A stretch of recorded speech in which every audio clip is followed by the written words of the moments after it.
नहीं बता रहे हैं आपको। भाजपा की जब सरकार थी उस समय भी नीतीश कुमार जी मुख्यमंत्री थे। भाजपा और जदयू की थी, और जदयू राजद की हो गई, फिर भी नीतीश कुमार जी विज्ञप्ति देंगे यही, क्योंकि विज्ञप्ति तभी आती है जब मुहर लगता है माननीय मुख्यमंत्री का। जो आपने एक बात कही ना कि 3.5 साल से आपका भरोसा टूट रहा है, तो मैम आप बैनर में देख सकते हैं कि हम लोग 3 साल से कंटिन्यूटी में प्रोटेस्ट जरूर कर रहे थे।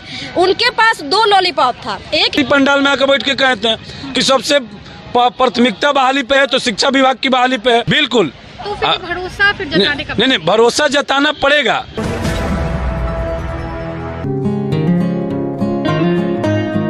नमस्कार, आप देख रहे हैं हिंद आवाज़ और मैं हूं आपके साथ शिवानी। मेरी मौजूदगी अभी गर्दनी बाग में है और जैसे आपको तस्वीरों के जरिए दिख रहा है होगा कि बीटेड और सीटेड जो शिक्षक अभ्यर्थी है उनका धरना प्रदर्शन लगातार जारी है। और आपको बता दें कि पिछले बार भी इन लोगों ने धरना प्रदर्शन दिया था, हालांकि आश्वासन दिया गया पर नतीजे निकलने को सामने नहीं आ रहे। तो एक महिला है हमारे साथ और एक पुरुष भी है। क्या नाम हुआ आपका? मेरा नाम नितेश पांडे है। नितेश पांडे जी, हालांकि आप अभी ये जो आंदोलन चल रहा है उसमें आप कहीं न कहीं लीड करते हुए दिख रहे हैं, कहीं ना कहीं।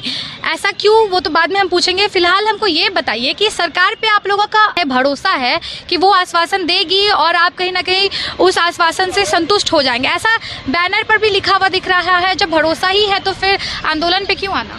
देखिए, भरोसा हम लोग 3.5 वर्षों से कर रहे हैं, पिछले 3.5 वर्षों से, और भरोसा न करते हुए भी करना पड़ रहा है। कारण ये है कि सरकार नीतीश बाबू की है। नहीं बता रहे हैं आपको। भाजपा की जब सरकार थी उस समय भी नीतीश कुमार जी मुख्यमंत्री थे। भाजपा और जदयू की थी, और जदयू राजद की हो गई, फिर भी नीतीश कुमार जी विज्ञप्ति देंगे यही, क्योंकि विज्ञप्ति तभी आती है जब मुहर लगता है माननीय मुख्यमंत्री का। तो न चाहते हुए भी इन्हीं पर भरोसा करना है हमें। हालांकि हमें भरोसा है नहीं, लेकिन फिर भी भरोसा हमें करना है, क्योंकि बहाली इन्हीं से लेनी है। अगर हम इन पर भरोसा नहीं करेंगे, अगर बोलेंगे, सीधे बात कहिए ना कि सरकार पे हमको भरोसा नहीं है और उस भरोसे को पाने के लिए हम लोग बैठे हुए हैं। या तो आप हमें विज्ञप्ति दे दें। बिल्कुल बिल्कुल, तो फिर भरोसा फिर जताने का नहीं भरोसा जताना पड़ेगा, क्योंकि किसी से कुछ लेना हो तो हमें अच्छे से अच्छे शब्दों का चयन करना पड़ता है। बात बताइए, 3.5 साल से आप लोग को ऐसे बैठा के रखे हुए हैं, उस पे भरोसा का शब्द आता कहाँ से है? अब तो हमें अंदर से तो नहीं आ रहा है, अंतरात्मा तो हमारी नहीं कहती है भरोसा करना, पर फिर भी मन को मनाने के लिए, उनके मन को मनाने के लिए, ताकि कहीं हमारी बातों से उनको ठेस न पहुंच जाए, इसलिए हमें भरोसा करना पड़ रहा है। हालांकि हम तो लगातार विरोध में ही उनके बोलते हैं, लेकिन फिर भी हमें भरोसा कहीं ना कहीं जग जाहिर करना पड़ रहा है।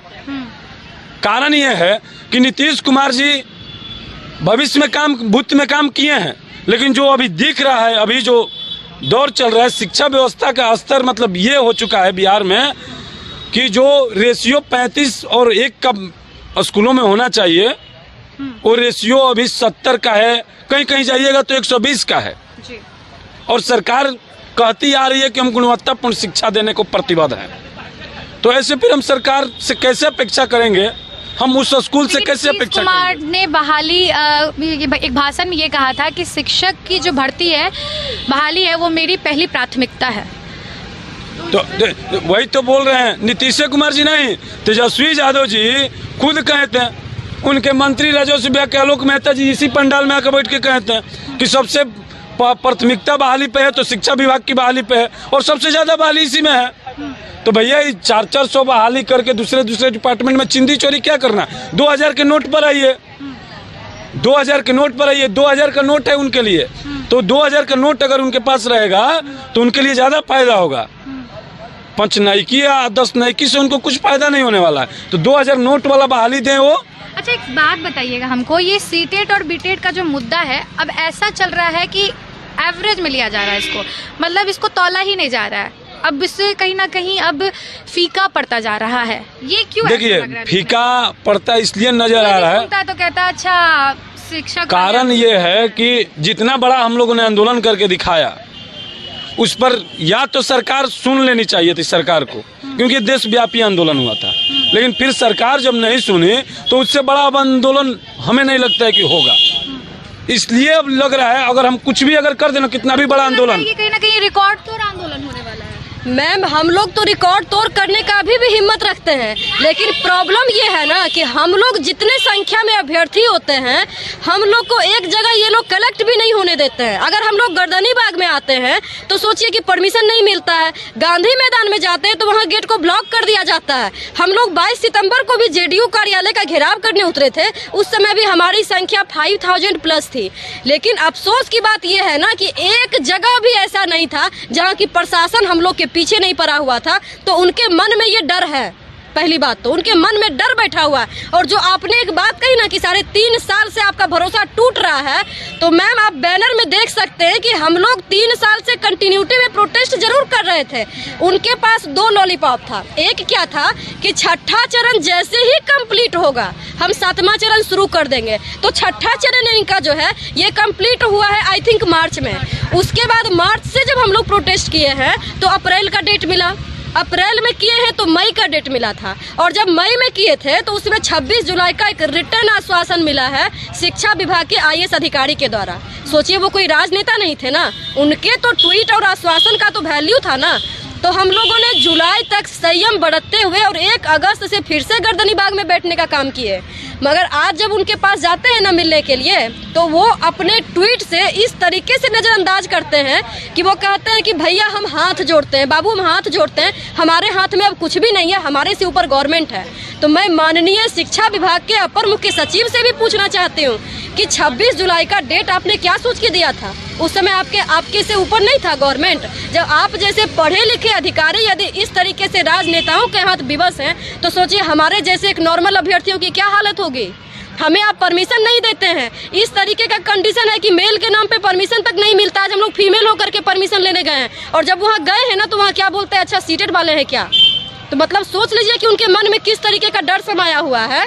लेकिन उसके बावजूद भी ये जो 20 लाख युवाओं को रोजगार देने का बात करते हैं, ये इनका पटल पे कुछ नहीं दिखता है। गांधी मैदान से ऐतिहासिक घोषणा किए थे, तो मैं खुद सोची कि जरा इस मैदान का भ्रमण किया जाए। इसी मैदान से ना हम लोग को नियुक्ति पत्र मिलने वाला था। तो मैं माननीय मुख्यमंत्री जी से पूछती हूँ कि आप नोटिफिकेशन दीजिएगा या डायरेक्ट ज्वाइनिंग लेटर दीजिएगा। अगर आप डायरेक्ट ज्वाइनिंग लेटर देने के चक्कर में हैं तो हम लोग चलते हैं वहीं पे, क्योंकि मुझे तो नहीं लगता कि विदाउट नोटिफिकेशन आप किसी को भी ज्वाइनिंग लेटर नहीं दे सकते हैं। लेकिन आप हम लोग को मानसिक रूप से डिप्रेस्ड करने का एक मौका भी नहीं छोड़े हैं। अभी आपको जो भीड़ कम दिख रही है ना मैम, उसके पीछे यही रीजन है कि 50% जो यूथ है ना वो डिप्रेशन के शिकार हो चुके हैं, और बाकी बचे हुए आंदोलन से तो यही देख के लग रहा था बिल्कुल जिस तरीके से लाठीचार्ज हुआ और जिस तरीके से दबाव बनाया गया, कहीं ना कहीं जानलेवा था। बिल्कुल मैम, अनिसुर रहमान जी के कान का चदरा फट गया है। अब सोचिए कि उनके घर वालों पे क्या बीत रहा होगा। 100 से ज्यादा जो अभ्यर्थी थे वो घायल हो चुके हैं, और गंभीर रूप से घायल हैं। किन्हीं का पैर टूट गया है। मतलब हम लोग आतंकवादी माओवादी नहीं थे ना जी, बम से उड़ाने नहीं ना आए थे पटना को। हम लोग आपको अपना मांग का विरोध जो आप लोग जो करते हैं ना, उसके खिलाफ एक तरीके से विरोध प्रदर्शन कर रहे थे। और ये मैं आपके लिए कहना चाहती हूँ कि भगत सिंह ने सच ही कहा था कि बहरों को सुनाने के लिए धमाके की आवश्यकता होती है। अगर आपको इससे प्रॉब्लम था, दैट मीन्स कि आप सही में प्रूफ कर दिए कि आप गूंगे बहरे हैं। अगर आप कुछ भी नहीं बोल रहे हैं ना, आप जिन यूथ की बात कर रहे हैं उन यूथ को रोजगार दीजिए, वरना ये आपको गद्दी पे बिठाना जानते हैं तो गद्दी से उतारने का भी दम रखते हैं, और ये आपको अगले साल दिख जाएगा। क्योंकि आप इतना नहीं उड़िए कि अभी वक्त हमारा है, क्योंकि वो कहते हैं ना कि कितना भी पकड़ लो ये फिसलता जरूर है। ये वक्त है साहब, बदलता जरूर है। तो हम 7वें चरण के अभ्यर्थियों का भी वक्त बदलेगा, और हम लोग इस गर्दनी बाग की धरती से इस बार आश्वासन से नहीं उठेंगे। भले ही हम 10-5 अभ्यर्थी बैठे, लेकिन जब तक हमें आप नोटिफिकेशन नहीं दीजिएगा तब तक हम लोग किसी भी कंडीशन में नहीं उठेंगे। ये हमारा वचन है।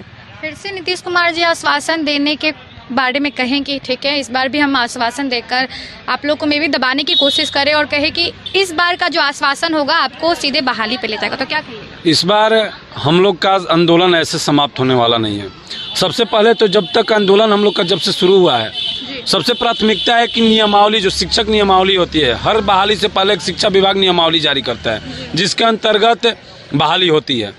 तो सबसे पहले तो आंदोलन हमारा चलता रहेगा, उस बीच आप नियमावली दीजिए। और आंदोलन मतलब सीधी बात आंदोलन उसी वक्त समाप्त होगा जिस दिन शाम में आप आज नोटिफिकेशन दे दिए उसके अगले दिन हम लोग यहाँ पर मिठाई बांट करके आंदोलन को समाप्त करेंगे, वरना ऐसे ही हम इसी पंडाल के नीचे बैठे रहेंगे। आप जब भी आइएगा यहीं पर हम मिलेंगे, शांतिपूर्ण, बिल्कुल शांतिपूर्ण। और 8 तारीख को हम यहाँ अर्धनग्न प्रदर्शन करने वाले हैं।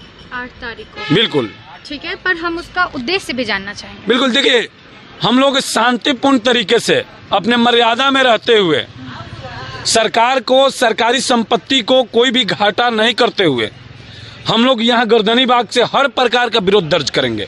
और उसी प्रकार से अर्धनग्न प्रदर्शन भी एक प्रकार का विरोध है, जो कि सरकार के खिलाफ हम लोग एक संदेश देना चाहते हैं कि हम आपके जो ये रवैया है आपका, उससे खुश नहीं है, इसलिए हम आपसे आपके विरोध में विरोध प्रदर्शन कर रहे हैं। कृपया कर हमारी बातों को सुना जाए, यही हमारा उद्देश्य है। और हमारी एकमात्र यही उद्देश्य है कि हमारे बहाली दे दीजिए, और बहाली के लिए शांतिपूर्ण तरीके से जो करना होगा अपनी मर्यादा में रहकर शिक्षक गरिमा को धूमिल न करते हुए हम लोग करने का काम करेंगे। जी धन्यवाद। आप बताइए कि एक आप तो पहली महिला हैं, और महिलाओं के लिए कितना कठिन रह रहा है आंदोलन? मैम बहुत प्रॉब्लम होता है, क्योंकि एक जगह का बात नहीं है, घर ससुराल सब कुछ मैनेज करके आना होता है।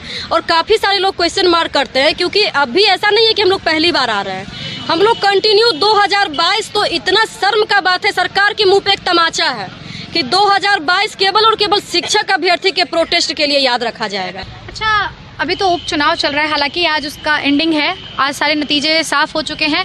तो ये बताइए, कहीं ना कहीं नीतीश कुमार और डिप्टी सीएम तेजस्वी यादव उपचुनाव में बिजी थे, हालांकि आज उनको छुट्टी मिलेगा, उसके बाद आपकी मांगों को सुनेंगे? अब तो सुनेंगे, ऐसे तो सुन लिए हैं, कई बार हम लोग मिले हैं, जी, कान से तो सुन लिए हैं, लेकिन शायद इस कान से निकाल दिए हैं। तो अब इस कान को कब बंद कर लेंगे कि अंदर रह जाए और विज्ञप्ति आ जाए, इस पर हमें काम करना है। और इसके लिए हम लोग हर संभव प्रयास कर रहे हैं, हमारा प्रयास जारी है इस गर्दनी बाग से। और बीच बीच में हम लोग अन्य जो मंत्री हैं या कोई भी हो सरकार के प्रतिनिधि, उन तक हम लोग बात पहुंचाते हैं और पहुंचाते रहे हैं। धन्यवाद। तो मांग सीधी है, जैसा कि आप लोगों ने सुना कि मांग बेहद सीधी है, और आप लोगों को अंदाज़ा लग रहा होगा कि जो शिक्षक अभ्यर्थियों का कहना